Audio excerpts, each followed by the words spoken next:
effective revision tools, true assessment, and post-test learning.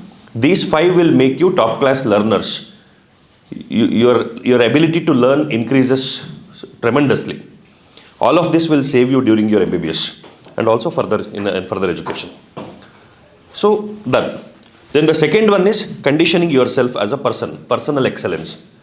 3 things you have to focus on: habits, attitudes, mindset. Habits related to food, related to activities, related to rest. I told you all the 3 that you have to do. And study habits, study habits. Why do I insist that you have to sit at the table on a chair and study? It's a habit. No other distractions. You might like to listen to music, but don't do it. This is training on study habits. Second one is attitudes. Attitude, I have told you, attitude is your consistent response to people, situations, or places. Whatever you are supposed to encounter in your life, whatever is a part of your life, you need to have a positive attitude towards it. If you don't like something, if there is a chance, get out of it. But if you have to do something, if you have to be in interaction with somebody, develop a positive attitude. You might not like me as a teacher. If there is an option, don't attend the classes. Don't be in the class where I teach. But if you have to sit through in the class, you should have a positive attitude towards the teacher. You cannot keep cursing the teacher and learn well. Everything, every small bit. These are all small, very, very small things, often ignored. But these are the things which will determine whether you will do well or not. Alright, not the actual studies you do. The actual studies you do gets impacted by all of this. These are the unknown factors or the unquantifiable factors. So your quantifiable outcome is determined by the unquantifiable parameters. Alright. My approach is to tackle the unquantifiable parameters so that the quantifiable parameters are boosted. Right, attitudes. Number 3, mindset. Mindset. 3 mindset I always insist.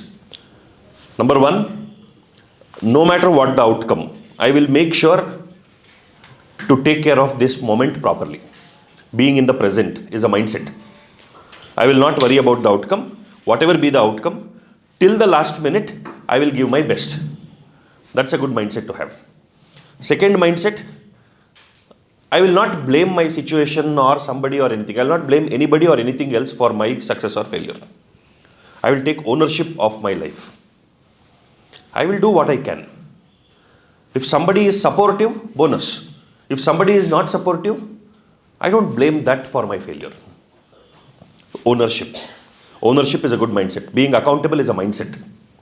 Number 3, dedication in action. Absolute commitment and dedication. I'll get lost in whatever I do. Dedication and focus to that extent that you forget what is happening all around you. That level of commitment you should practice. Not only on studies. It's a mindset. Mindset will influence every aspect of your life. While eating food, if you have that committed approach to eating food also, you will forget who is around, what is happening. You'll just be doing that. To practice it. These 3 mindset you have to practice. This is about personal excellence. If you work on these 3 habits, attitudes and mindset, you will develop the ability to work hard. You can be consistent. You can be more disciplined. And you will have the ability to overcome challenges. Whenever you are faced with a challenge, you will not run away. You will stick on. You will face it head on. You will overcome and you will move forward. This is personal excellence. Number 3 is performance excellence. For performing well in the exam, you need to have an action plan. I have been giving you action plan. At what stage you have to focus on what. That is an action plan. Now from November onwards, I told you, I introduced that block revision technique for you. 14 hours before the exam test. You should put all your time in revision. So revision before the exam, everything. And what revision, what do you revise? You revise only the notes that you have made. That is the action plan. And strategy is, as you solve the paper, now all of you would have got a hang of how should you navigate the paper.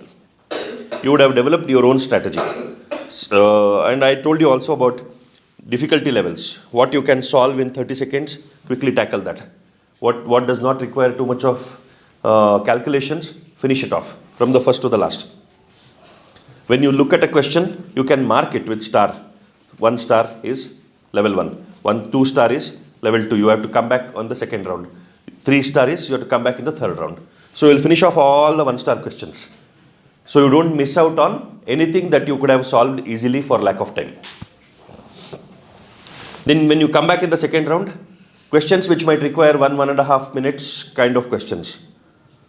That is the level 2 questions. You solve all that. After you complete that, those questions which you feel would require more time, you will come to that later. If you have the approach of going from the first question to the last question, one after the other, what if a bulk of questions which you could have answered easily is at the end of the paper and you don't have time to solve that? When you don't have time and you feel there are a lot of questions, you will try to rush through with every question. That is when you will make mistakes on the easy questions also. When you start getting restless. So that is strategy. That is strategic approach to performance. Your performance will be determined by your action plan and strategy, provided you have done well with your learning. So you have to be a good learner, you have to be a strong person, and you have to tackle the exam with strategy, with a strategic approach. All three. It's a 10-point issue. All right. And all of this can be practiced without any book. All of this can be practiced with newspaper. All right. So it is content agnostic. What do I mean by content agnostic? It doesn't matter what is the content you are using to practice this.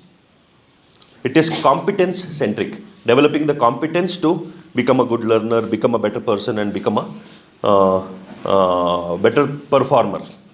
All three. All right. So do you realize that you are being trained on all this? Correct?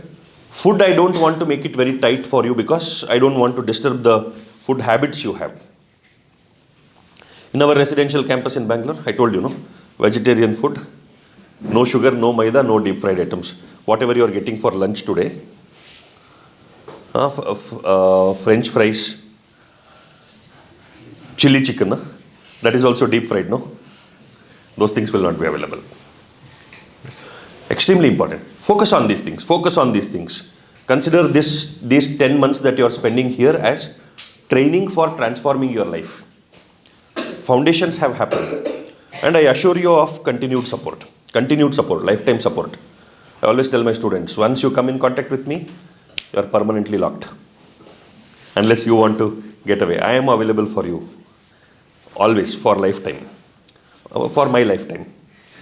Because your lifetime is much longer than my lifetime. All right. So, yeah. All right. So, let's do as many questions. We'll try to finish it off this paper. By 12:30, 1 o'clock, we'll finish and then...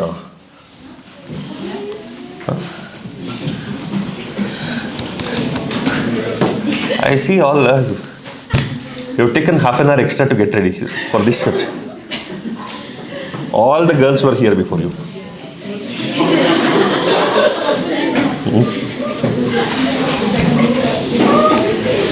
Okay.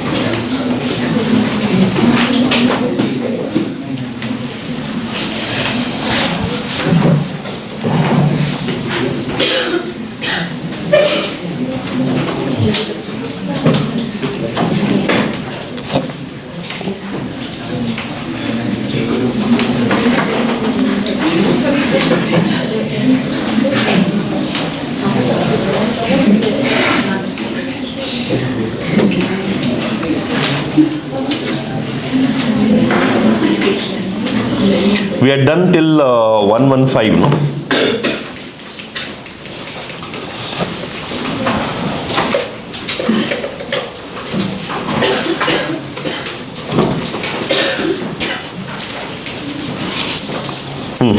An aggregate fruit is one which develops from. See, there are simple fruits and aggregate fruits. Like you have simple leaf and compound leaf. In simple leaf, you have one leaf. The lamina is not perforated completely. The lamina is not slit or cut completely. But in compound leaf,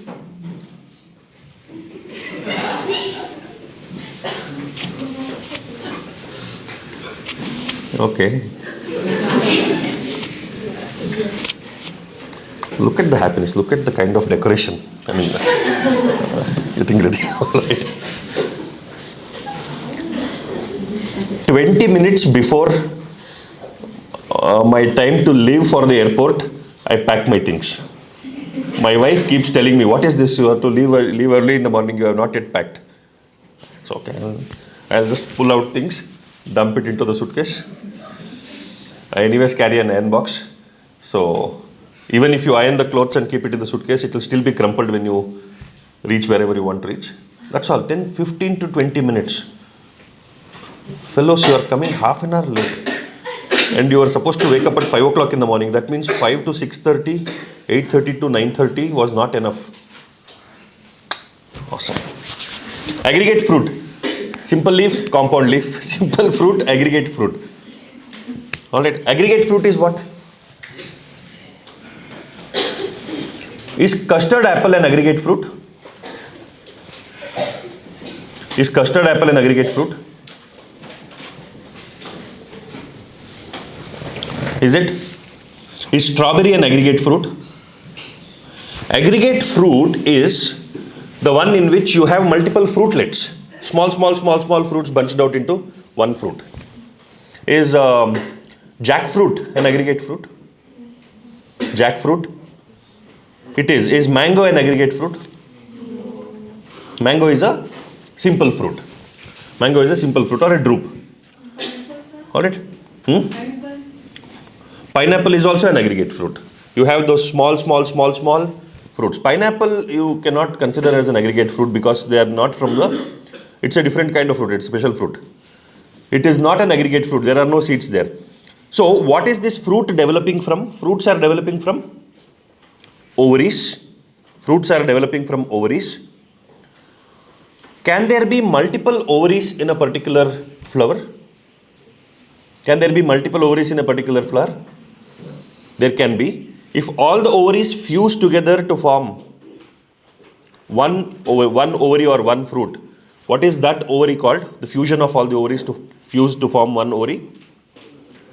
Syncarpous condition. If the ovaries are separated still, it is apocarpous condition. So aggregate fruit is formed from a single flower.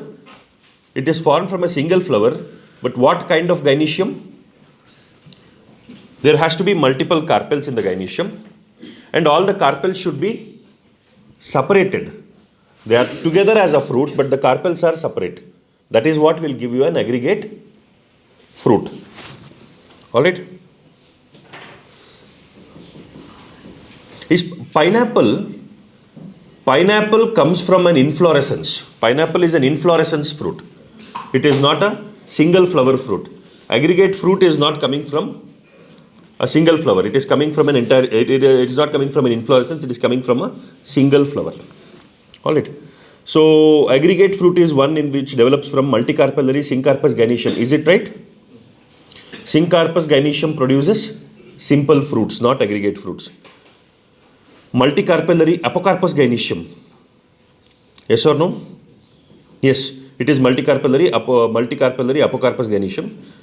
Fruit developing from complete inflorescence. Fruit developing from complete inflorescence are called multiple fruits. Multiple fruit. Pineapple is that. It's a multiple fruit. Multicarpellary superior ovary.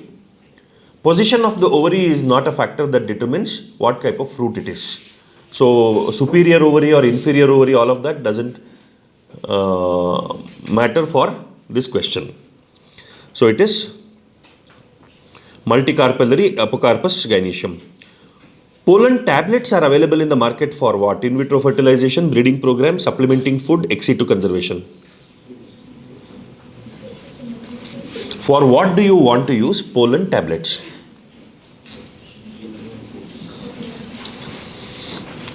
In vitro fertilization means what? Fertilization happening outside of the organism's body, that is in a laboratory environment. Do you use pollen tablet for in vitro fertilization or pollen dust? Pollen dust. Pollen tablet is pollen compressed to form a tablet. So not for in vitro fertilization. Alright. For in vitro fertilization, in fact, you don't even use pollen. You will use gametes directly. The egg and the male gametophyte, male gametes. For breeding programs, pollen is used directly for breeding programs, not as tablets. Supplementing food. Do people eat pollen as food? Pollen is food for what? Which organism stores pollen as a source of food? Honeybees. Honeybees use pollen as a source of food for their colonies. Do we get food supplements in the form of pollen tablets? We do. They are called superfoods. Pollen tablets, pollen based foods are called superfoods. They are expensive. Why pollen? Highly nutritious, simple proteins available which are easily digestible and you can assimilate it. Alright. Nutrients, high quality nutrients are available in reproductive structures. Pollen or the seeds, all of these are high quality nutrients because they are all designed to support in the development of the embryos or the offspring.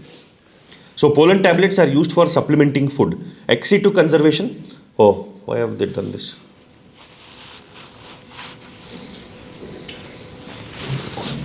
Can you open those windows? Keep these windows closed. Open the windows on that side.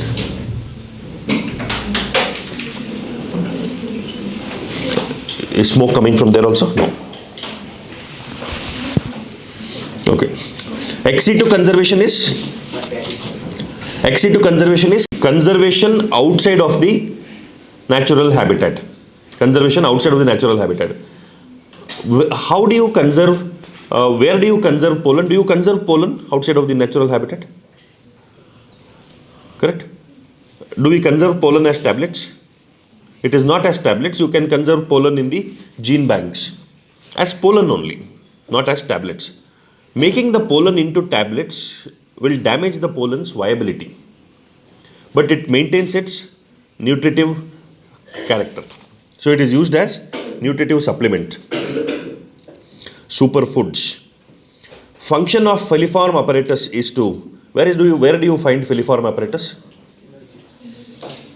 On the synergids. Where do you find synergids? In the embryo sac. Where is embryo sac? As a part of ovule. Alright. So say what do filiform apparatus do? Recognize the suitable pollen at stigma. There is no connection to the stigma. What happens at stigma? What happens at the level of stigma? For recognizing suitable pollen? Pollen pistil interaction. That is a biochemical process for identifying specific chemicals on the pollen which matches the or which complementarily matches the chemicals on the or the receptors on the stigma. Only those pollen which passes the pollen pistil interaction test will be able to grow into the style. The germination of the pollen tube happens. Stimulate division of the generative cell. Is it because of filiform apparatus? Where does the generative cell start dividing? In the pollen tube. As the generative cell starts descending down the pollen tube, there is trigger for division. What type of division happens in the pollen tube? Generative cell undergoes what division? Mitotic division. What is this? Why have they put fire? They put fire on this, no? This thing. So it's burning now. So smoke will be lesser. Farmers doing this is considered to be one of the major causes of pollution in Delhi. farmers of Haryana and Punjab, they call it parali, that is burning of the agricultural leftover, the stumps. After you harvest, there will be stumps, no? The stumps are all put on fire. Is it good for the soil or bad for the soil? You burn the stump. It is good for the soil. All the organic matter will be burnt off, goes as smoke.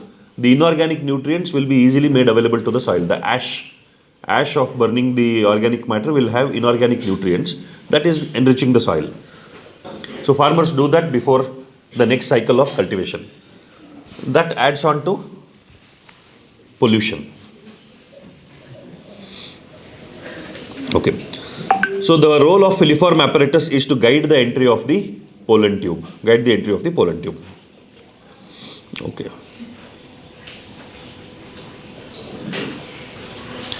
Nectar production happens by which cells? Which cells produce nectar?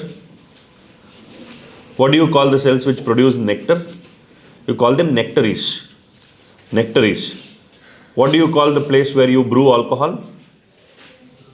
Breweries. You know that. Why did you not know nectary? Instantly, even before completing the question, you are answering brewery. Alright. So it all depends on your interest. What are you interested in? You know that because you are attentive towards that. Alright. Okay. Non-albuminous seed is produced in. Non-albuminous seeds are a characteristic of most of the dicot seeds, dicot plants. Maize, castor, wheat, pea.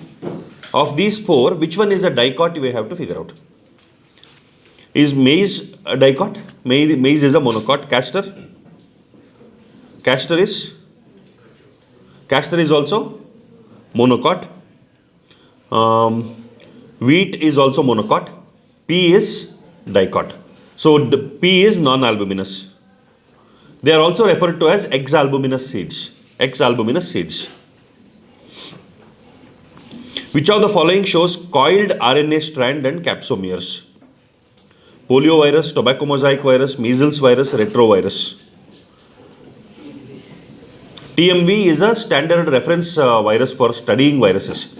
Tobacco mosaic virus has coiled RNA and capsomeres. What is capsomere? Structurally, chemically, what is capsomere? Capsomeres are proteins. Capsomeres are the protein covering around the nucleic acid of the viruses. Viruses have only two things. They have they have genetic material and a protein coat. If it is only genetic material, which is the infective material, what do you call it? Viroids. If a specific protein itself is the infective material, what do you call it? Prions. Can you name a disease which is caused by prion? Huh? Bovine spongiform encephalitis produced in cows. What do they do? And there is one more, but the same prions caused in sheep. Because of the prion disease in the sheep will start developing itching of their skin, and they go and keep rubbing their skin against rough surfaces to the extent that they bleed to death because of that. What happens when you feel the itch, when you have some itching because of some allergy or something? What do you want to do? You want to scratch it. Because of scratching, the skin becomes red and it starts bleeding. Then you start scratching around it. Right? Because you are a human being, you know that scratching will cause damage and you are seeing that it is bleeding. You try to control it. When it is affecting the brain, you keep scratching. Scrapie, that is the disease. Scrapie. Bovine spongiform encephalitis is one of the prion disease, and the other prion disease in sheep is scrapie disease. SCRAPI, scrapie. So viruses, viroids and prions, these are all obligatory parasites. These are all in the margin of living and non-living. Viruses are obligatory parasites. They cannot survive by themselves. They are obligatorily parasitic. And we don't know yet what is the role of viruses in nature. What do they contribute to other than infecting? They only infect, multiply, break open the host, continue to infect. There are two types of life cycle in viruses. What are the two types of life cycle? Lytic life cycle and lysogenic life cycle. You have to remember all of this. If these are all part of your notes, well and good. If it is not, note down lytic life cycle and lysogenic life cycle. Idea is simple. When a virus gets into a cell, it wants to use the machinery of the cell, multiply, break open the cell, come out, infect other cells. When it is not breaking it open and it continues to live within the host, it is called lysogenic life cycle. When it breaks open the host, it is called lytic life cycle. So lysogenic eventually will turn into lytic because virus can survive, virus can multiply only when it breaks open the host. It can only survive when it breaks open the host. So if you consider host as a person who is giving shelter to the virus, giving food, shelter, everything, if the person that you are sheltering is of the viral mindset, of the virus mindset, today or tomorrow he will destroy you and he will grow. So you should have the ability to identify who is a virus. Just because they are not doing any damage to you doesn't mean they will not damage you. Understanding people's mindset, their value systems, their belief patterns, all of that will help you understand whether the person can be a virus or not. If a person can become a virus, you should identify that and you should not nurture or shelter. Done. So nature tells us how to handle our societies, how to handle our communities. Virus mindset people should be identified and destroyed. Destroyed, not killing them. Don't allow them to grow. Okay? Corruption is virus. Whoever has that in them, they are problematic. You should have zero tolerance. Anti-national activity is virus. Whoever has it in them, no tolerance. They should get punishment. Or they should not get support at least. Alright? If I see people talking about corrupt people, he makes money, but he will do work also. He is still better. Even if he eats off a lot of money, he has got this road done. So people have tolerance to corruption. They say it's okay. Even if he is making money, who will not make money? He is a minister, he is an MLA, he is in government, he is the district collector. They will anyways make money, but at least they should do some work. Look at the level of tolerance we have developed. There should be zero tolerance to corruption. And people aggrandize them. He is just a clerk in a government office. Look at such a beautiful house he has made. Oh, beautiful. Should that be the reaction? If the society's reaction is disgust to anything that is coming out of corruption, being a clerk, he has made this big house. That should be the approach. Alright. Anyways. Tobacco mosaic virus, single-stranded RNA, coiled RNA, encapsulated by capsomeres. Then, what about polio? Polio virus is also a single-stranded RNA virus, not coiled. Polio virus is not coiled. Measles virus, it is not a simple structure. Measles virus is more complicated structure. It also has capsomeres. It also has capsomeres covering the RNA envelope. All four given are RNA viruses only. All the four are RNA viruses: polio, tobacco mosaic virus, measles, and retrovirus. But tobacco mosaic virus is a better option for us because that is the one that we study and that has a simple capsomere structure. What is special about retroviruses? What is special about retroviruses? Enzyme reverse transcriptase. That is, RNA can be converted into DNA. Reverse transcriptase enzyme will convert the RNA into DNA, integrates it into the host genome, uses the host machinery, not integrates into the host genome, uses the host's transcription machinery to make RNA. Ruled out. Hershey Chase did an experiment.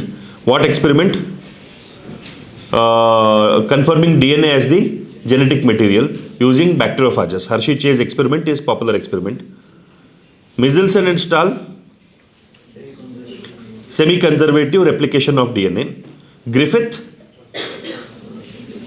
transformation. Transformation in Griffith's experiment. Transformation in bacteria. Which bacteria did he use? Griffith's experiment. Streptococcus. Is it Streptococcus? Rough and smooth. No, rough and smooth. Smooth one is transformed. Rough one is not transformed. Something like that. Okay.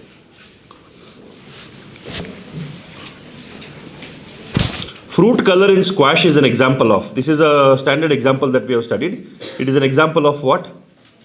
Fruit color in squash. Recessive epistasis, dominant epistasis, complementary genes, inhibitory genes.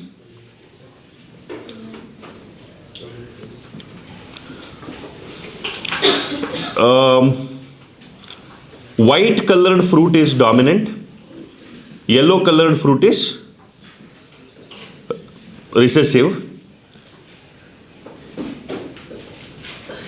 No, in dominant epistasis, yellow colored fruit is the characteristic one. Green colored fruit is the recessive character. White color is the epistatic character. Correct? Epistatic character. What is epistasis? Fruit color in squash is an example of dominant epistasis. Whenever the dominant allele is present, see, epistasis is the influence of gene interaction, or is it a single gene expression character?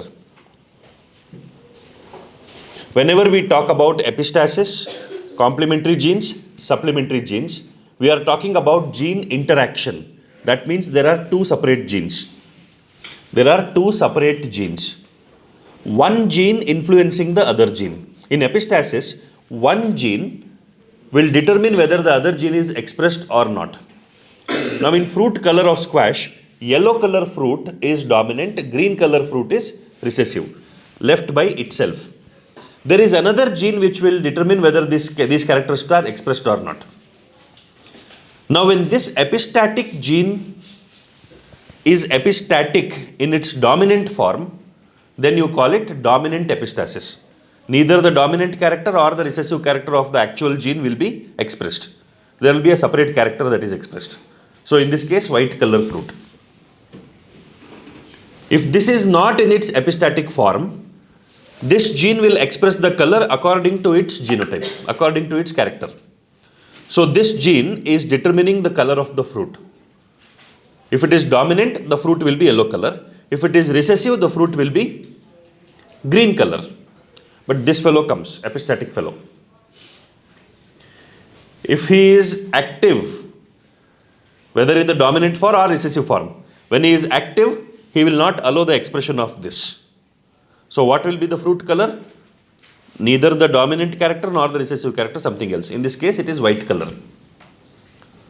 When this fellow is not active, that is not in the epistatic form, these fellows will express as per their character. You understand? Yes or no? That's all. So, it's like students are the actual gene. Dominant is to stand up. Recessive is to sit down. Okay? When let's say daytime is the dominant expression, night is the recessive expression. So during the daytime, what do? You will stand up. During the night time, what do? You will sit down. So when there is dominant allele, you are standing up. When there is recessive allele, you are sitting down. In the present, let's say teacher is the epistatic gene. Teacher is the epistatic gene. When the teacher is standing up, let us say it is in dominant form. When the teacher is sitting down, the teacher is recessive. When the teacher is standing up, he is not allowing you to stand or sit. You have to sleep. That is dominant epistasis. Sleeping is not your tendency. You can, based on your own tendency, based on your own genotype, if it is dominant, you will stand. If it is recessive, you will sit. But in the presence of the teacher in the dominant form, you are forced to lie down. Then this is dominant epistasis. You are forced to lie down when the teacher is sitting down. That is recessive epistasis. When this gene is in dominant form, you are not allowed to express at all. That is dominant epistasis. If you are not allowed to express when this gene is in the recessive form, then it is recessive epistasis. Epistasis is basically one gene not allowing the other gene to express at all, irrespective of whether the other gene is dominant or recessive. You understand epistasis? Yes or no? That's all. So dominant epistasis, now it becomes like a double dihybrid cross. Dihybrid cross. Whenever gene A has a dominant allele, gene B will not express. Alright, we'll just do this.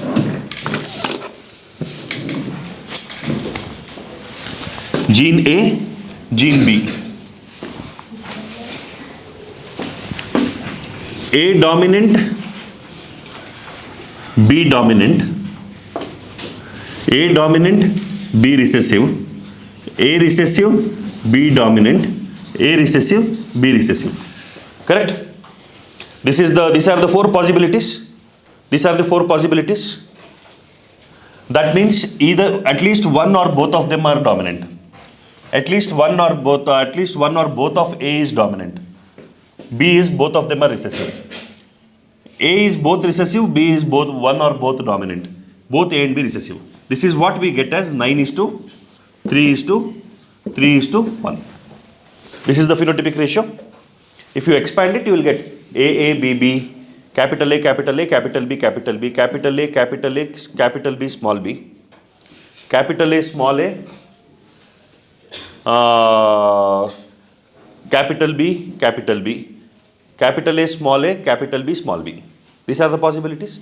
Totally, if you look at it, you will find 9 of it in the combination. One is dominant, the other one is recessive, 3. The first one is recessive, the second one is dominant, 3. Both are recessive, 1. This is what is there. Now, if A is dominant, if A is the epistatic form, if A is epistatic gene and dominant epistasis, this will be epistatic character. This will be epistatic character.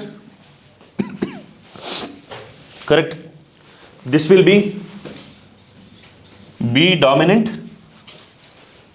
This will be B recessive character. In the fruit color of squash, meaning what? The expression in this condition will be based on what B is. Now here expression is being spoken about B only. Consider this as fruit color in squash. What is the dominant color of fruit in squash? By itself, yellow is dominant, green is recessive. Yellow is dominant, green is recessive. Now this fellow is epistatic in his dominant form. This is dominant epistasis. Then what? In this case, if A was not there, the color of the fruit should have been yellow. In this case, if A was not there, the color of the fruit should have been green. If A was not epistatic, it should have been green. But because A is completely suppressing the expression, in the presence of A, B cannot express and this will become white color. In the presence of A in its dominant form, B cannot express, so this would be white again. So what will be the ratio? 12:3:1. 12:3:1 is the dominant epistasis ratio. 12:3:1 is the dominant epistasis ratio. Alright. Dihybrid cross, you have to understand it this way. There is gene 1, gene 2. What are the 4 phenotypes? 1 dominant, 2 dominant, 1 dominant, 2 recessive, 1 recessive, 2 dominant, 1 recessive, 2 recessive. Both are recessive. That is 9:3:3:1. You understand? So based on what each one is behaving, you can find out the ratios. Now, same thing, let us assume this was recessive epistasis. That means what? White color will be produced in which condition? When it is small a. White color is produced when it is small a. So what will be the ratios? 9:3:4. 9:3:4. So here 9 will be what color? Same, let us assume this was the same color of squash, fruit color in squash was recessive epistasis. If we assume it was, but example we take is mice, coat color in mice. Coat color in mice. Brown is dominant, black is recessive, agouti or colorless or albino is epistatic if you assume. Okay, let us consider this is fruit color only. What would this be if it was recessive epistasis? Yellow color, because in the dominant form A is not doing anything. Expression will be based on what is B, dominant or recessive. Dominant character of B is expressed. Here A does not do anything, the recessive character of B is expressed. Here B is dominant, but A is recessive and it is epistatic in the recessive form. So this will be epistatic character, white. Here B is recessive, it should have expressed green, but because of A being epistatic in its recessive form, character will be epistatic character, white. So what is the ratio, phenotypic ratio in recessive epistasis? 9:3:4. 9:3:4. You understand? Complementary genes. What is complementary gene? Two genes contributing to the same process. Two genes complementing to the same process. There is one song in a Kannada movie. Not a good song, but very catchy song. Catchy songs all come with some tweaked lyrics. Alright, it goes something like this.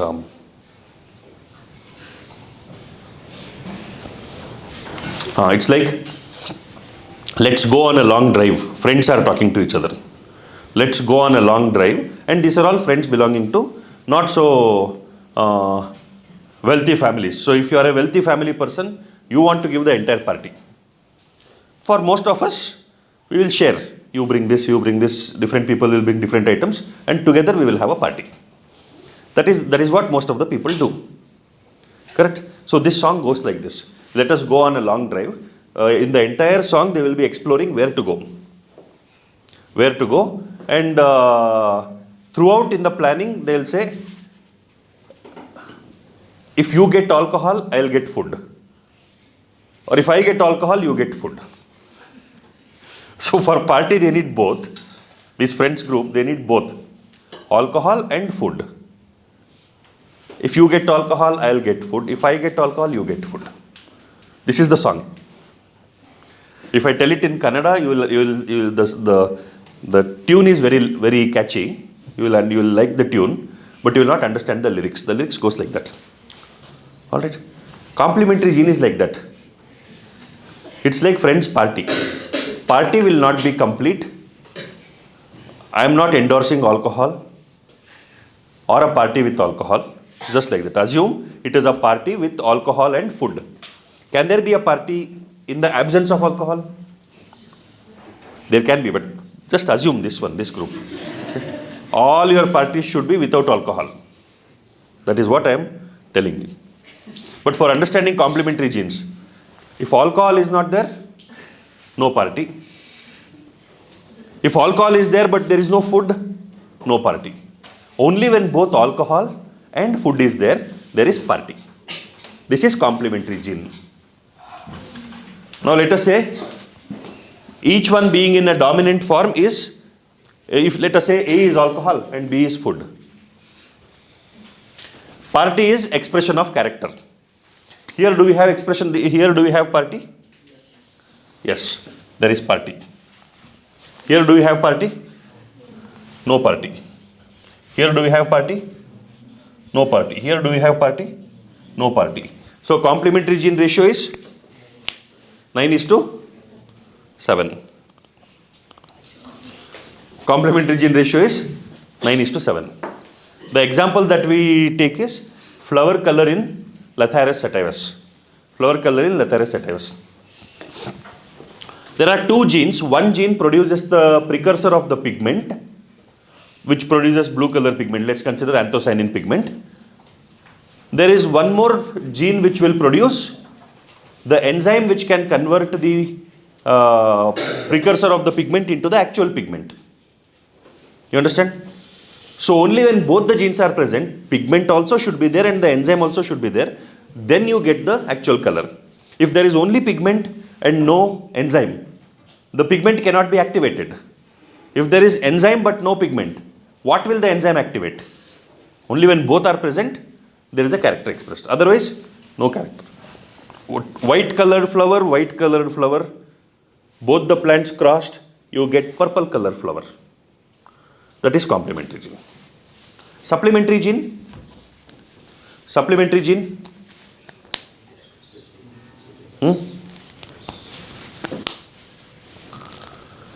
Supplementary gene is one gene modifies the expression of the other. One gene modifies the expression of the other. That means when a particular, when both the genes are present in an active form, you get a specific expression. You get a specific expression. Like the comb. You have pea comb, rose comb, and straight comb and walnut comb. Walnut comb is a supplementary character. When both are dominant, you have walnut comb. When either one of them is dominant or recessive, you get a different comb. Alright. So when both are dominant, supplementary expression will be walnut. When both are dominant, supplementary expression is walnut. When one is dominant and the other one is recessive, let us say A is for pea comb and B is for rose comb. This would be pea comb. Here this would be rose comb. This would be straight comb. Alright. So 9:3:3:1 only. But here recombinant character will be more. The supplementary character will be more in number. Alright. That's all. So dominant epistasis, recessive epistasis, complementary gene, supplementary gene. Know that. Epistasis, do you understand? I have discussed this earlier also, you should not forget. For epistasis, remember teacher, student, police, public, whatever. But in the presence of one person, the other one is completely suppressed. If it is in the dominant expression or recessive expression, determines whether it is dominant epistasis or recessive epistasis. And while writing the phenotypic ratio, look at it as both dominant, first one dominant, second one recessive, first one recessive, second one dominant, both recessive. That is 9:3:3:1. If you are confused about the ratios, just look at it this way and come to a conclusion. Viruses have what? DNA enclosed in a protein coat, prokaryotic nucleus, single chromosome, both DNA and RNA. Technically, none of the options are correct. 2, 3, 4 are definitely wrong. Prokaryotic nucleus. There is no prokaryotic nucleus in viruses. There is no nucleus at all. Prokaryotic nucleus is absent. Whether it is prokaryotic or eukaryotic, there is no nucleus. They just have genetic material. Single chromosome. They lack chromosomes. They only have nucleic acids. They don't organize into viral nucleic acid does not organize into chromosomes. Both DNA and RNA. That is also wrong because they either have DNA or RNA. They don't have both DNA and RNA. Option 1, DNA enclosed in a protein coat. That is also wrong. DNA or RNA enclosed in a protein coat should be the right choice. But compared to the other wrong options, this is less wrong option. So that is the right option. Alright? It is incompletely right option. Like, you see, sometimes you have to choose options like you choose candidates in an election. Who is the right candidate? The one who is less wrong. All right. Fortunately for me, the recording does not go public. Even if it goes public, doesn't matter. There are a lot of things that I've spoken in public. These are all very minor references. Right. The first human hormone produced by recombinant DNA technology is, this is easy. Which is the first hormone that we produced? Insulin. Insulin. What do we call it? Human insulin produced by recombinant DNA technology. We call it humulin. Humulin. Humulin. Humulin is human insulin. In what organism did we produce insulin? E. coli. We produced it in E. coli long back in 1982 only. What is the advantage of humulin over animal insulin? More acceptability. Anything that is produced from another animal will have immune response. It will trigger immune response. That which is produced from humans will have lesser immune response, more tolerance.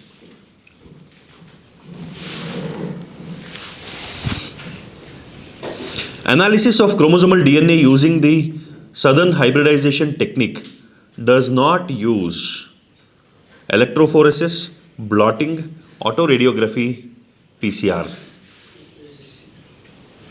What is Southern blotting or Southern hybridization technique? Southern hybridization technique. See, Southern hybridization or Southern blotting technique is used for identifying the DNA fragments. Identifying the DNA fragments. What all do? You break down the DNA fragment by using restriction enzymes, digestion of the DNA fragments.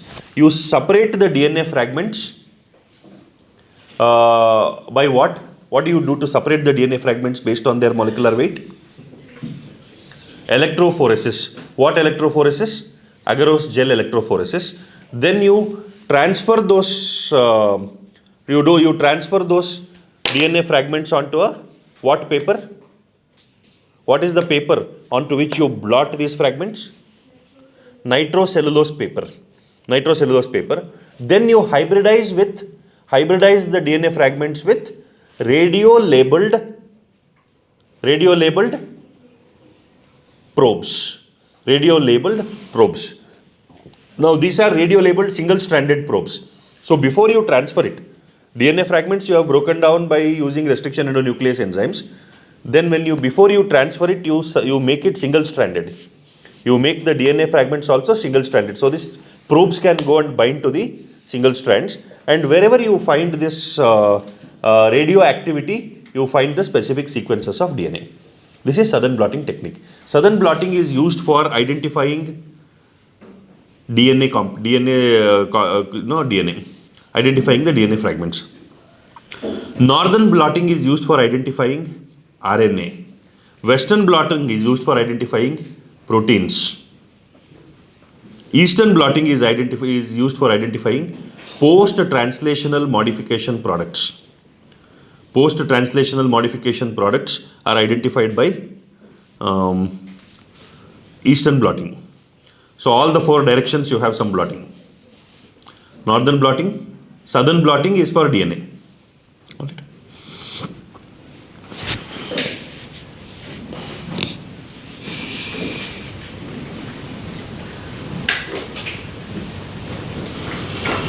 You can write it down. Southern blotting DNA for identifying DNA, Northern blotting for identifying RNA, Western blotting for proteins, Eastern blotting for post-translational modification.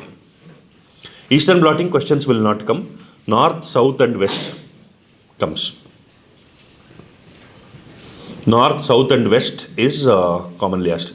North and South, both at least you should remember. West is for proteins. Northern blotting RNA, Southern blotting DNA.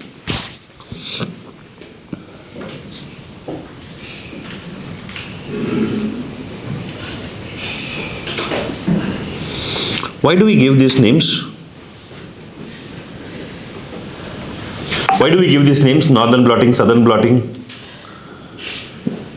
First one to be identified, first one to be produced, or first one to be created was southern blotting.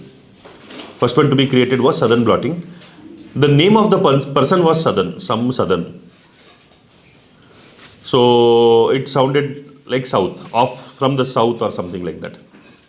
Later, when they found techniques for RNA identification, just Northern blotting. It is not identified by somebody who is called Northern. Or for proteins, it is not somebody who is called Western. It is just to match this. To match this logic, easy to remember, north, south, east, west. Blame it on the person by name, Southern. In vitro preparation in plants is characterized by, in vitro propagation in plants is characterized by PCR and RAPD, northern blotting, electrophoresis and HPLC, microscopy. What is in vitro propagation of plants? In vitro propagation of plants. Micropropagation. You have this plants produced in an artificial medium. You have the smaller saplings that are produced. You transfer this stalk from one to the other and you nurture it to develop roots and shoot. All of this involves microscopic observation. Microscopy is involved. What is RAPD and HPLC? PCR you know. What is RAPD and HPLC? RAPD is rapid amplified polymorphic DNA. It is a modification of PCR technique. RAPD is a modification of PCR technique. It is a molecular biology tool for studying DNA, RAPD. HPLC is high performance liquid chromatography. HPLC is high performance liquid chromatography, is a technique used for studying lipids. HPLC is a technique used for studying lipids, chromatographic technique.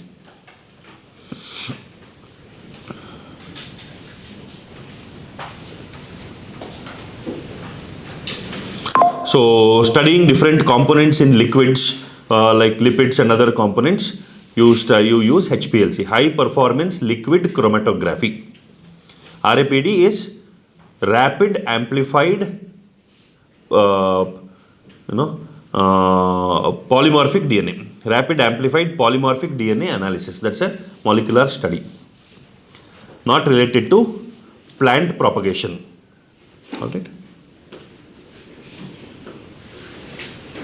Next. An alga that can be employed as food for human beings is, which one is used as food for human beings? Ulothrix, chlorella, Spirogera, Polysiphonia. Chlorella, rich in proteins, vitamins and minerals. Chlorella is used as a dietary supplement. There is one more algae used as a source of SCP, single cell proteins. Spirulina. Spirulina cultivation is a very, very profitable industry. Why is spirulina so important as protein? You take spirulina tablets. Your requirement of protein is 1 gram per kg body weight. A tablet of spirulina you take is in micrograms or milligrams. How much of it can supplement, how much of that spirulina can supplement your protein requirement? Then why do we cultivate spirulina? Why do we take spirulina at a higher cost? Why do you have to take spirulina supplementation if at all you are taking it? What is the advantage?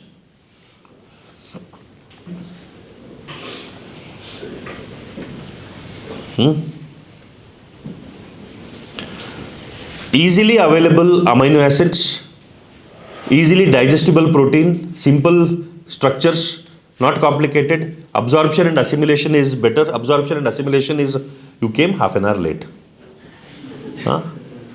And you are leaving for a break in 45 minutes. He left. Okay. Does that keep closing by itself? It is timed for 30 minutes. Can you not change it to be more longer? You can change it, no? The video length, or they want it to be 30 minutes. Better for editing. Okay. Which vector can clone only small fragments of DNA? Which one can clone only small fragments of DNA? BAC, YAC, plasmid, cosmid.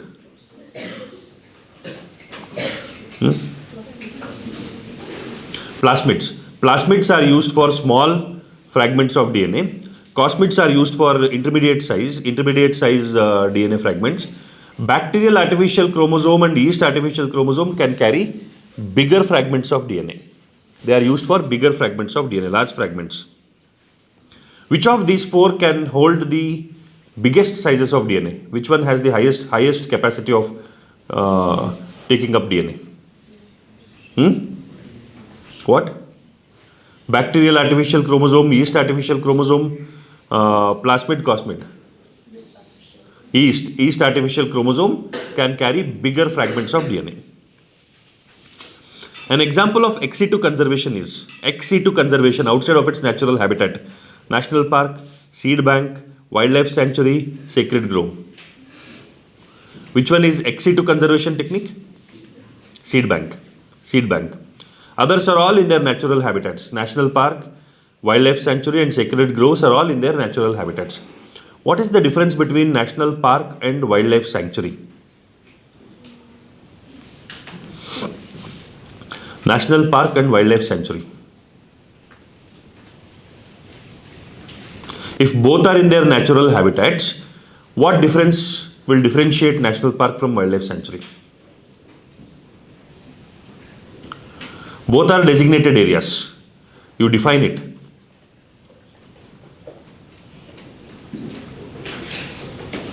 Human activity. In national parks, tourism is allowed. In wildlife sanctuaries, there are zones created. There are zones created. Only in the peripheral zones you are allowed to have human activity. As you go deeper into the wildlife sanctuaries, no human activity is allowed. Alright. Tourists are not allowed into deeper areas of the wildlife sanctuaries. In national parks, tourism is allowed, people interaction is allowed. All that is there.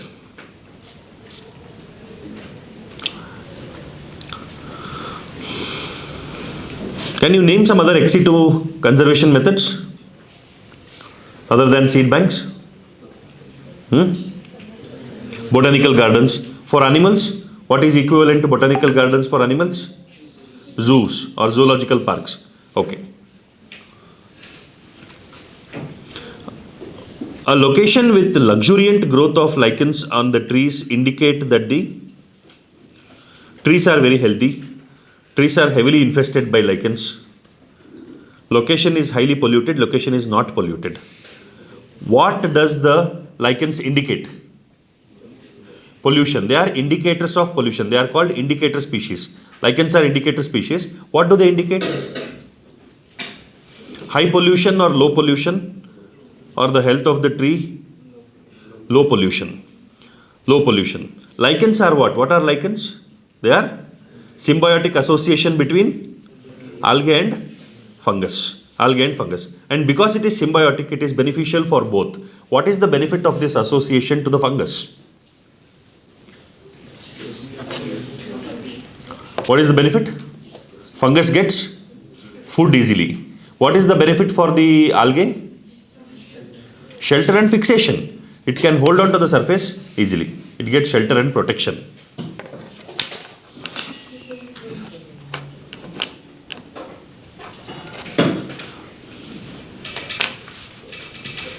What are they sensitive to? Pollution. Do lichens sense carbon monoxide pollution? What pollution are they sensitive to? Sulfur. Sulfur pollution. Alright? Okay. Match the following and select the correct option. Earthworm, succession, ecosystem service, population growth. Pioneer species, detritivore, natality, pollination. What do you want to fix? Whenever a matching question comes, you have to fix one. Fix the one that you are very clear about, very sure about. What do we fix now in this? Earthworm, detritivore, So A should be 2. Check for the one with A 2. Only one option, 4. Done? Saves time.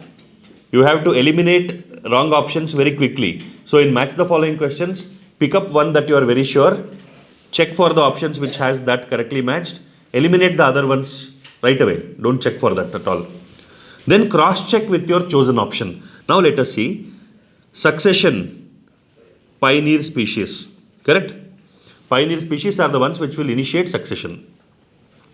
Ecosystem service, pollination. Population growth, natality. All correct? Go ahead. Match the following questions can eat away more time. So you have to strategically eliminate the wrong options. For that, you just have to know one. It is like 4-in-1 question. Match the following is a 4-in-1 question. You know one, you should be able to get the others. Okay. In succession, there are 2 types of succession. What are they? Primary succession and secondary succession. Succession on rock is what succession? Primary succession. Do you know there has been a forest fire in Los Angeles? Los Angeles forest fire has happened. Thousands of acres of land has been burned down. Lot of animals have died. Lot of damage has happened. Now ecosystem is damaged there. The forest has been burned down. Reformation of this forest, that is also succession. So what succession is that? Secondary succession. And do you know that Trump has won US elections?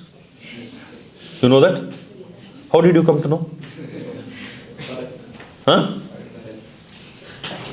Huh? Newspaper.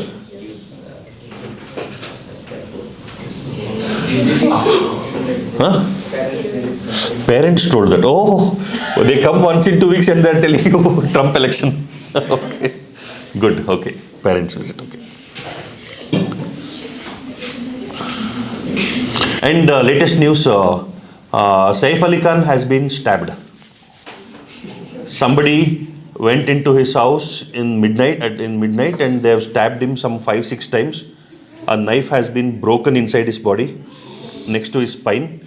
He has been operated upon and currently he is said to be stable.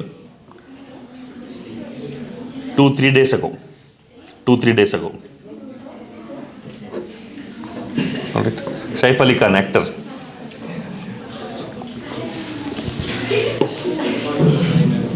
Okay. Now I feel like the anchor of anchor of Big Boss. He says, he tells, you know, this happened, that happened, giving news. A species facing extreme high risk of extinction in the immediate future is called vulnerable, endemic, critically endangered, extinct. What do you want to choose here? Critically endangered. What is vulnerable species? Vulnerable species is the one which faces the risk of extinction. Critically endangered is the one which is facing the risk of extinction in the immediate future. If you don't do something, it will be eliminated. Endemic is, what is endemic? Localized species. In population ecology, endemic is being local. In diseases also, endemic disease is something which is localized or which has more frequency of occurrence in a particular place. Africa is endemic for which disease? Malaria. Africa is endemic for malaria. People in Africa might have developed the mechanism of overcoming that. But malaria is more prevalent in Africa, malarial parasite. So people going from outside, if they don't take enough precaution, they might catch malaria. Like that. Endemic means localized in a particular geography. Epidemic means widespread. Epidemic is widespread. Is that hot water? Okay. Alright. Just holding it. Okay. Extinct is completely gone. There is something called IUCN Red List, which categorizes the organisms on the basis of their vulnerability. What is IUCN? International Union for the Conservation of Nature and Natural Resources, IUCN Red List. The zone of the atmosphere in which the ozone layer is present is called ionosphere, mesosphere, stratosphere, troposphere. What is it? Where do we find the ozone layer? Stratosphere. Stratosphere. What distance? Up to what distance we have this? About 30 to 35 kilometers. That is where the boundary of the stratosphere is. So around 10 to 15 to 35 kilometers altitude you find ozone layer. Ozone hole, is it real? What do you mean by ozone hole? Are there holes in the ozone layer? Thinning of ozone. Ozone layer becomes thin. Okay. What are the chemicals which are very light in their weight and can rise up in the atmosphere, reach the ozone layer and interact with the ozone and change them into oxygen? CFCs. What are CFCs? Chlorofluorocarbons. What produces CFCs more? Refrigerators. All right.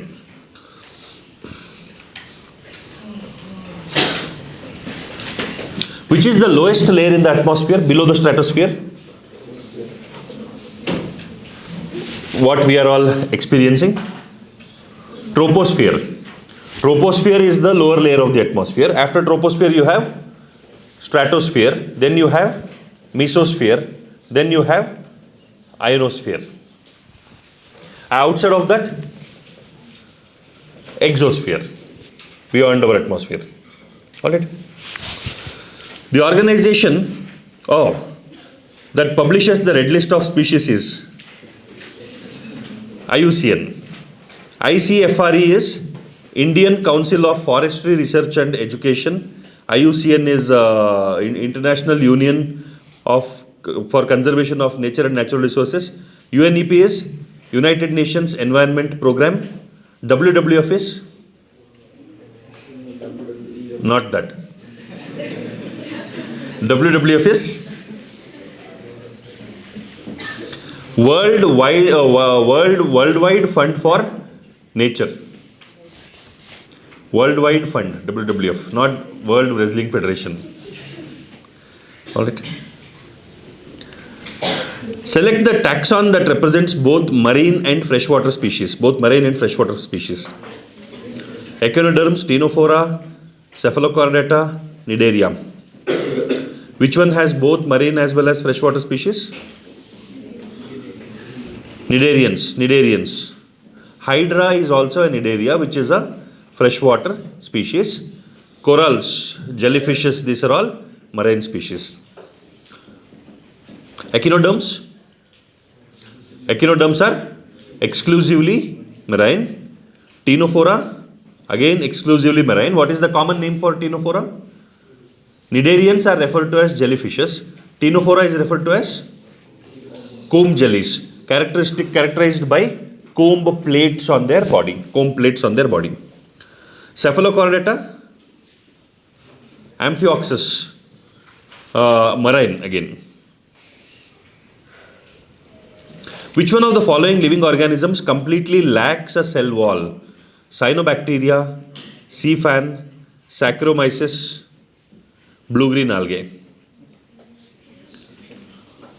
Sea fan or Gorgonia. See, even if you don't know what sea fan is, you can logically come to a conclusion. Cyanobacteria is bacteria, Protista. Do they have cell wall?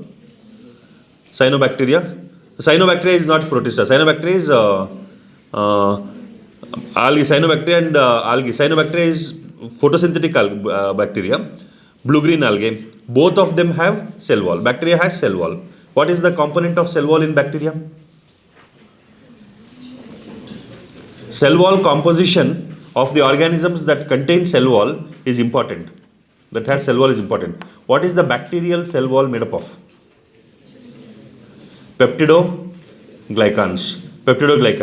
The primary composition of plant cell wall? cellulose. Secondary cell wall, lignin. Middle lamella, calcium pectinate. Then who else has cell wall? Fungi has cell wall. What is the composition of fungal cell wall? Chitin. So this you have to know. So cyanobacteria, Saccharomyces is what? Saccharomyces cerevisiae, it's a fungus, yeast. Saccharomyces cerevisiae is yeast. That also has cell wall. Blue-green algae has cell wall. Sea fan, Gorgonia, Nidaria, it is a Nidarian, no cell wall, animal. Sea fan is an animal which has no cell wall. How do we remember? With God's help. For me, examples and names and dates. If I remember, I am grateful to God for making me remember that. Planaria possesses a high capacity for what? Metamorphosis, regeneration, alternation of generation, bioluminescence. Planaria is known for regeneration. You just chop it off, it will regenerate. Highest regeneration ability. One organ in our body also has higher potential for regeneration. In our body, it is the highest regenerating organ. Which organ? Liver. What is metamorphosis?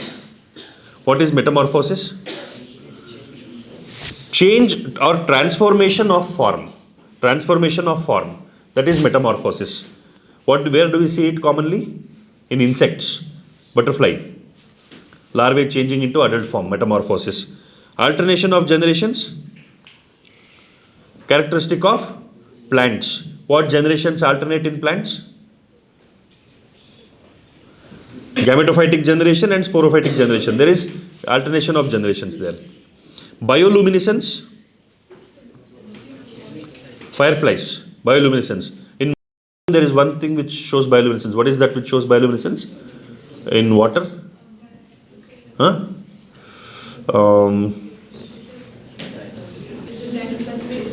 Bioluminescence, what? Dinoflagellates, correct. Dinoflagellates show bioluminescence. That we have to remember. Bioluminescence is shown by dinoflagellates, marine. A marine cartilaginous fish that can produce electric current is Pristis, Torpedo, Trigon, Scalidon. Torpedo is electric ray. Pristis is called sawfish. Trigon is called stingray. Stingray produces venom, not electricity. Stingray produces venom. My daughter likes it. She likes the shape of it. It's like that plate. Stingray, she calls it. Scoliodon is dogfish shark. Scoliodon is dogfish shark. Choose the correctly matched pair. Tendon, specialized connective tissue. Yes or no? No? What is tendon? Dense, regular connective tissue. Adipose tissue is dense connective tissue. Is it right? Adipose tissue is loose connective tissue. Areolar tissue is loose connective tissue. Is it right? Correct. Cartilage is loose connective tissue. No, cartilage is specialized connective tissue, not loose connective tissue. So the right choice is areolar tissue, loose connective tissue. See, cartilage, tendon, ligament, bone, these are all dense structures. Cartilage is, where do you want to use cartilage in the body? Wherever you need some stability, wherever you need some toughness but not rigidity. Cartilage, where you cannot use bone but you need some toughness. The tip of the nose is cartilage. What cartilage is this? What cartilage is this? This and the ear pinna? Not hyaline. Elastic cartilage. Hyaline cartilage is your epiglottis. Epiglottis is hyaline cartilage. Fibrous cartilage you will find. Where do you find fibrous cartilage?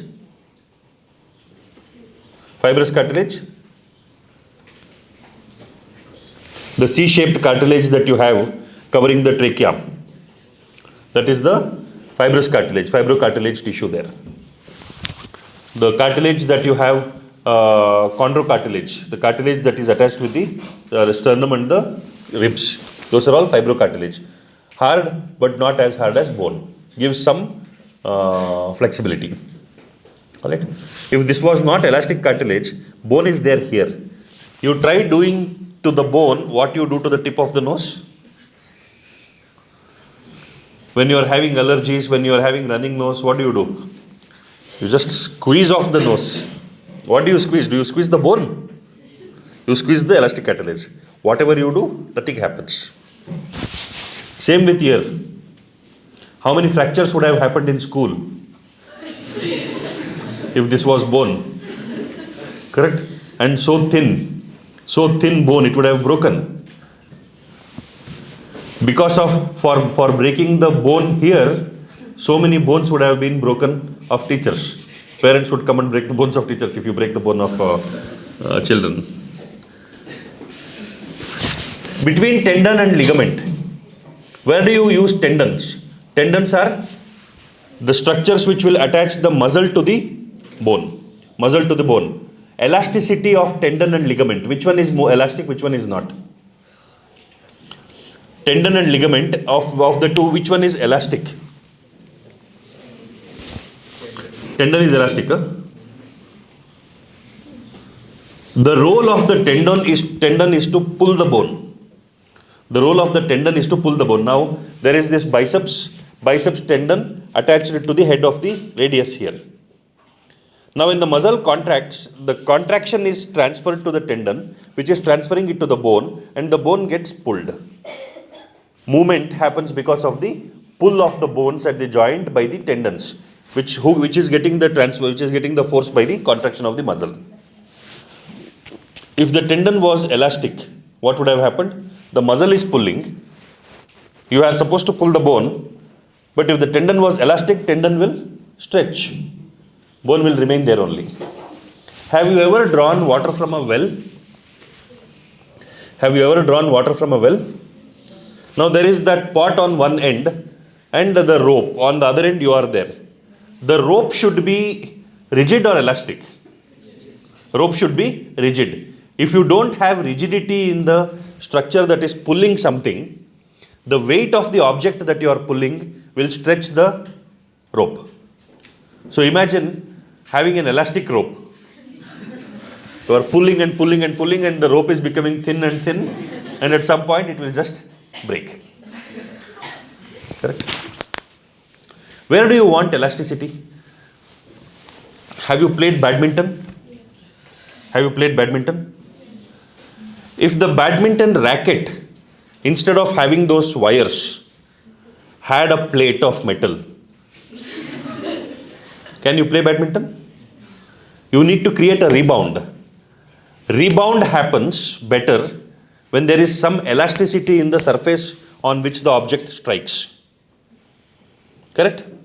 Ligaments have to be elastic. Elastic to an extent, because ligaments are surrounding the joints. Now the movement of the joint is flexible. The movement of the joint is smooth. You are doing this. You are doing this. When you are doing this, this joint is going backwards. When it hits resistance, it can still go a little further and come back. Otherwise, till the point you reach the resistance, it will be smooth. And at the point of resistance, it will be sudden jerk. There cannot be smooth movements if the ligaments were rigid. It will be smooth till it reaches the limit. And when it reaches the limit, it will immediately stop. It would have been this. It would have been this. Because when you are moving backwards, it is smooth till the point, but when you hit the limit, it will suddenly stop. Smooth and suddenly it stops. This would not be possible. Without ligaments being flexible, without ligaments being elastic, the smooth movements of the joints would not have happened. Right? Some example, you do this, as much as you can, maximum, do it. Now with the help of your other hand, push it further back, your palm, not the fingers, palm. Can you do it? What was the limit of your movement without support? You could push the limit further. Why? The ligaments in this joint are allowing for that movement because of the elasticity. Ligaments are more elastic than tendons. So tendons will bring about movement of the joint, movement at the joint, movement of the bones at the joint. Ligaments will bring about movements at the joint. Flexibility and elasticity provides the range for the movements. Ligaments have less blood supply compared to tendon. Tendons have less blood supply compared to cartilage. Cartilage has lesser blood supply compared to bone. So damage to bone recovers faster than damage to cartilage, which recovers faster than damage to tendon, which recovers faster than damage to ligament. So ligament damage takes the longest recovery time because lack of blood supply. Lower the blood supply, longer the recovery. More the blood supply, faster the recovery. So if you notice, any injury that happens on your face heals faster than injuries on other parts of the body. You might have a small blister, a pimple or something. You would have scratched it and broken it open. It is bleeding today. By day after tomorrow, it is already done, over, gone. But the same kind of blister, you have it on your hand, you scratch it and tear it off. It will take more time to heal. More blood supply, faster healing. Less blood supply, slow healing. Okay? Choose the correctly matched pair. Inner lining of salivary ducts, ciliated epithelium. Inner lining of salivary duct, ciliated epithelium. Why do you need cilia for salivary ducts? You don't need cilia for salivary ducts. What do you need? You need a smooth cuboidal epithelial surface where it can flow smoothly. It is cuboidal epithelium in the salivary duct. Alright. Moist surface of buccal cavity. Glandular epithelium. Buccal cavity does not need glandular epithelium. What do you need in the buccal cavity? A lot of physical damage happens in the buccal cavity. You are eating food, chewing. The food is going and hitting the buccal surface. You cannot have a fragile epithelium. You need to have a tough epithelium. Tougher epithelium is stratified, multi-layered. So buccal cavity has stratified epithelium, not glandular epithelium. You don't have any gland. You don't need any glands to be present in the epithelium. You have glands, specialized glands there. Salivary glands are there to provide the secretion. Tubular parts of nephron. Tubular parts of nephron, cuboidal epithelium. Tubular parts of nephron is proximal convoluted tubule, Henle's duct and proximal convoluted tubule and the distal convoluted tubule. What is the primary role there? Absorption. Does cuboidal epithelium support absorption? It does. So cuboidal epithelium is correct there. Inner surface of bronchioles. Inner surface of bronchioles. Squamous epithelium. Is it correct? Bronchioles are higher up in the respiratory tree. So whenever you are inhaling something, there are possibilities that in the bigger tubes, some dust particles or some foreign bodies can enter into the respiratory tract. Bronchioles are the narrowing tubes beyond which you should not allow these things to pass. So what kind of epithelium do you want to put in the bronchioles? Ciliated epithelium.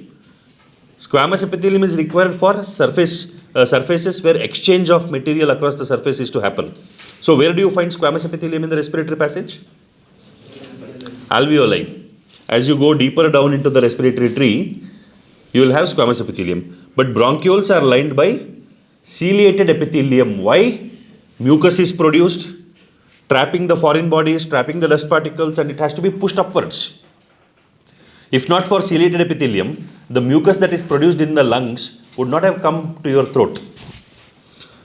Imagine all of that getting blocked in the respiratory passage only, respiratory tree only, breathing will get affected. So it is tubular part of nephron, cuboidal epithelium, which is the correct one. In the S phase of the cell cycle, what happens? Amount of DNA doubles in each cell, amount of DNA remains the same in each cell, chromosome number is increased, amount of DNA is reduced to half in each cell. So that means whatever I have spoken so far, it is understanding. The last statement I did not understand. I did not call for it. Look at the kind of intrusion. So whatever we are speaking, technology is listening continuously. Renin is in the precursor form. What is the precursor form of renin? Prorenin. Prorenin converts to renin. It converts casein into calcium paracaseinate. Calcium plus casein in the presence of renin, calcium paracaseinate. Calcium paracaseinate is acted upon by pepsin. Partially it gets broken down further. And eventually when it goes into the small intestine, what all enzymes act? Trypsin, chymotrypsin, aminopeptidase, carboxypeptidase. Trypsin and chymotrypsin are endopeptidases. Break down the peptide bonds wherever they can in the middle of the peptide chain, polypeptide chain. Carboxypeptidase and aminopeptidases are exopeptidases. Carboxypeptidase can act on the carboxy terminal of the polypeptide chain. Aminopeptidase acts on the amino terminal, separating one amino acid at a time, cutting from the ends. You get that? Why carboxy terminal? Open carboxy group is the place of attachment for the carboxypeptidase. It will hold on to the open carboxy group. So carboxy group binds to the active site of the carboxypeptidase enzyme. Then this one will go and cut the first available peptide bond, releasing one amino acid. Same with the aminopeptidase. It will attach to the amino group, free amino group, and cuts the first peptide bond available, releasing one amino acid. You get that? Here. Fructose is absorbed into the blood through mucosal cells of the intestine by the process called fructose. We discussed this again yesterday in the previous paper also. You see the continuity of questions, modifying it into something else. Fructose absorption is primarily by last paper we discussed, no? Come on. Fructose absorption is by facilitated diffusion. Facilitated diffusion. Active transport requires ATP, facilitated diffusion requires a facilitator, something which will facilitate its diffusion. Okay? GLUT is the enzyme. Glucose transporter is the channel through which fructose is also transported by facilitated diffusion. Simple diffusion just by concentration gradient. Active transport by the use of energy. ATP is required. Co-transport mechanism. Co-transport is of what? Who is transported by co-transport? Glucose. Who is the co-transporter? Sodium. Glucose and sodium co-transport. Without sodium, no glucose transport. Active absorption but co-transport. Both of them should be there. Okay. It's the same thing, students. Same things. I need one paper only. Only one paper. You start discussing the paper.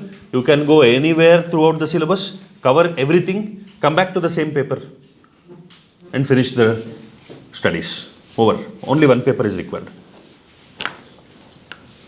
Alright, so you have to pay attention. You have to gather these things. Remember, build on the concepts. Approximately 70% of carbon dioxide absorbed by the blood will be transported to the lungs as what? As bicarbonates. As bicarbonate ions in the form of dissolved gas molecules by binding to RBCs as carbaminohemoglobin. It is as bicarbonate ions. What is the mechanism involved there? What is it that will facilitate bicarbonate formation? Chloride shift. Chloride shift is also named after a person. Hamburger phenomenon. Hamburger phenomenon. What names hamburger? They eat also and they give the name also. North, south, east, west. These are all directions in English language only, no? Then why do you call somebody as South? Tim Southee. Tim Southee is an Australian bowler, no? Cricketer. Andy Flower, Grant Flower. Anybody know who these two are? Those two are very, very popular cricketers from Zimbabwe when we were watching cricket. Flowers, Vivian Richards, West Indies. Andy Flower, Grant Flower, brothers. Both of them were brothers. They were playing in the same team at the same time. But they were not making much money. That's a different story. Only Indian cricketers are making loads of money. Alright, no other cricketers are making as much money as our Indian cricketers make. So you play well for 4 games, do advertisement for 4 years, build a hotel and settle down for the rest of your life. All right. Okay, bicarbonate about 70% as dissolved carbon dioxide, about 7 to 10%. Binding to RBCs, very, very small. Hemoglobin, carbaminohemoglobin is the second highest form, 20 to 25%. Hemoglobin binding to oxygen, what do you call it? Hemoglobin binding oxygen. Oxyhemoglobin. Hemoglobin binding carbon dioxide. Carbaminohemoglobin. Hemoglobin binding to carbon monoxide. Hemoglobin binding to carbon monoxide, what do you call it? Carboxyhemoglobin. Carbon monoxide binding is carboxyhemoglobin. Hemoglobin binding to nitrates. Methemoglobin. If I ask you to arrange these in the increasing order of affinity, you tell me what do this, you give me the order. I've given you 4 composite hemoglobins, compound hemoglobins. You arrange them in the increasing order of hemoglobin affinity. What is the lowest affinity for? Lowest affinity is for carboxyhemoglobin. Carbon dioxide affinity is very low. That is why it does not catch up so much. It gives up also easily. Then second affinity is for oxygen. So oxyhemoglobin. Third is for nitrates, methemoglobin. Strongest affinity is for carbon monoxide, carboxyhemoglobin. All right. So carbaminohemoglobin is like acquaintance. I know you, that's all. Carboxyhemoglobin is like classmates. Methemoglobin is like it's a college love affair. No, that is also not. Methemoglobin is also like marriage only. Marriage for 1 lifetime is methemoglobin. Marriage for 7 lifetimes is carboxyhemoglobin. I will not leave you, not only in this lifetime. I will never leave you. All right. Or it's methemoglobin is like a marriage with not too much of possessiveness. Carboxyhemoglobin is like absolutely possessive marriage. You are not allowed to speak to anybody. Not even your parents. That is carboxyhemoglobin. All right, gone. Life is over. Finish. Tata, bye bye, khatam. Okay. So affinity. Person with blood group AB is considered a universal recipient because they have both A and B antigen on RBC but no antibodies in the plasma. Both A and B antibodies in the plasma, no antigen on RBC and no antibody in the plasma. Both A and B antigens in the plasma but no antibodies. Whose antigen should you consider when you are doing blood donation? Whose antigen should be considered? Donor's antigen. Whose antibody profile should be considered? Recipient's antibody. If I am taking blood transfusion, what antibody I am capable of producing, that antigen should not be given to my body. Alright, that's all. If I am the recipient, I should not get the antigen against which I can produce antibody. So if my blood is not capable of producing any antibody, then I can get any blood. AB is universal recipient because AB blood group does not produce antibody against A or B. Got it? Therefore, any antigen given will not cause reaction. Who is a good donor? A good recipient is the one who does not produce antibody against the blood antigens. Who is a good donor? A good donor is the one who does not have blood antigens, so that it can be given to anybody. So O blood group is a good donor, AB is good recipient. Blood we have discussed. See, blood related question came in the previous paper also, this paper also. How do parasympathetic neural signals affect the working of the heart? What will parasympathetic stimulation do to the heart? On heart rate, parasympathetic decrease. It is meditation. Parasympathetic stimulation is meditation. Sympathetic stimulation is dog chasing you. Alright? A dog chasing you is sympathetic stimulation. You are in a state of meditation is parasympathetic stimulation. Now what will happen to heart rate? Heart rate decreases. Cardiac output? Cardiac output? Decrease. See, cardiac output is a function of the demand for oxygenated blood. More the demand for oxygenated blood, your cardiac output should be more. How do you increase the cardiac output? Either by increasing the stroke volume or heart rate. Stroke volume cannot be increased generally. Generally, stroke volume cannot be increased. You work on increasing the heart rate. Increase the heart rate, cardiac output increases. Decrease the heart rate, cardiac output decreases. So during parasympathetic stimulation, if your heart rate is reduced, what will happen to cardiac output? Cardiac output will also reduce. If you have to maintain the cardiac output during parasympathetic stimulation, you have to increase the stroke volume, which will not happen normally. Stroke volume is how much? About 70 ml per stroke, per systole. Is it only of the left ventricle or only of the right ventricle or collectively of both left and right ventricle put together, stroke volume? Is it blood coming out of the left ventricle or right ventricle, or is it blood coming out of the heart into circulation? Stroke volume. Only left ventricle? It is volume of blood that is coming out of the heart into circulation. That is stroke volume. What is the volume of blood that is pumped into circulation during cardiac cycle? Alright. So cardiac output, is it the output into systemic circulation or pulmonary circulation or just output into the circulation?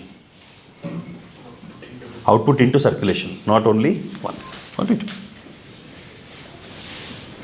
So what does parasympathetic neural signals do? Reduce both heart rate and cardiac output. Heart rate is increased without affecting the cardiac output? No. Both heart rate and cardiac output increase? No. Okay, done. All that is done over. 151 done. We'll do one more. I can see the gaze going above my head, indicating me to look at the wall above your head. Correct? So I am good at picking up all these subtle signals. Though your signals are not subtle, it is all outright right on my face. You are not holding back any expressions. So, okay, we'll end it for now. 151 we are done. We will continue in the next session.